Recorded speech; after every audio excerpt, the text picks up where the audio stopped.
২০০৮ সালের জাতীয় নির্বাচনের হলফনামায় সম্পদের তথ্য গোপন করেছিলেন শেখ হাসিনা, যার প্রমাণ পেয়েছে দুর্নীতি দমন কমিশন দুদক। এই তথ্য জানিয়ে নির্বাচন কমিশন ইসিকে দুদকের পক্ষ থেকে চিঠি দেওয়া হয়েছে বলে জানান সংস্থাটির চেয়ারম্যান আব্দুল মোমেন। গণ অভ্যুত্থানে ক্ষমতাচ্যুত শেখ হাসিনার বিরুদ্ধে দুর্নীতির বিভিন্ন অভিযোগ অনুসন্ধান করছে দুর্নীতি দমন কমিশন। এরই মধ্যে তার অবৈধ সম্পদের অনুসন্ধানও শুরু হয়েছে। বৃহস্পতিবার সংস্থাটির প্রধান কার্যালয় রাজধানীর সেগুনবাগিচায় সংবাদ সম্মেলনে দুদক চেয়ারম্যান জানান, ২০০৮ সালের নির্বাচনী হলফনামায় শেখ হাসিনার দেয়া তথ্যের সঙ্গে বাস্তবে পাওয়া সম্পদের অমিল পাওয়া গেছে। তিনি প্রায় ২২ একর সম্পত্তি সম্পর্কে অসত্য তথ্য প্রদান করেছেন এবং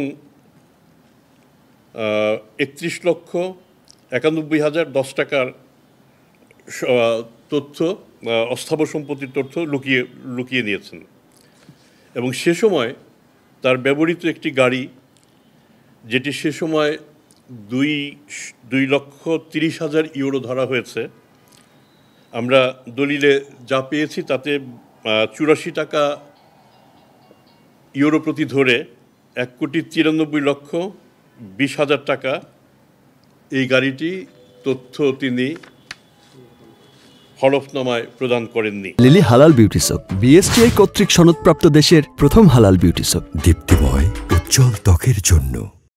২০০৮ সালের নির্বাচনে শেখ হাসিনার হলফনামায় দেয়া তথ্য গোপনের প্রমাণ নির্বাচন কমিশনে দেয়া হয়েছে বলে জানান দুদক চেয়ারম্যান। নির্বাচন কমিশনে তিনি যে হলফনামা দিয়েছেন সেই হলফনামা আমাদের কাছে আছে। সেই হলফনামা এবং আমরা যে একই সময়ে যে পরিমাণ সম্পদ স্থাবর এবং অস্থাবর পেয়েছি তার যে বিবরণী, দুটো আমরা একসাথে গ্রথিত করে এই দুইটার যে বৈষম্য কি তা উল্লেখ করে নির্বাচন কমিশনের আইনে প্রয়োজনীয় ব্যবস্থা গ্রহণ করার জন্য আমরা তাদের কাছে পাঠিয়ে দিয়েছি। দুদক আইন অনুযায়ী হলফনামায় মিথ্যা তথ্য দেওয়ার ঘটনায় শেখ হাসিনার বিরুদ্ধে পরবর্তী পদক্ষেপ নেওয়া হবে বলেও জানিয়েছেন দুদক চেয়ারম্যান আব্দুল মোমেন। হলফনামায় প্রদত্ত সম্পদ এবং প্রকৃত সম্পদের যে ব্যবধান, সেই ব্যবধানটার উপর ভিত্তি করে আমরা আইনগত ব্যবস্থা গ্রহণ করব। তাগুত ছুরব, এটিএন নিউজ, ঢাকা।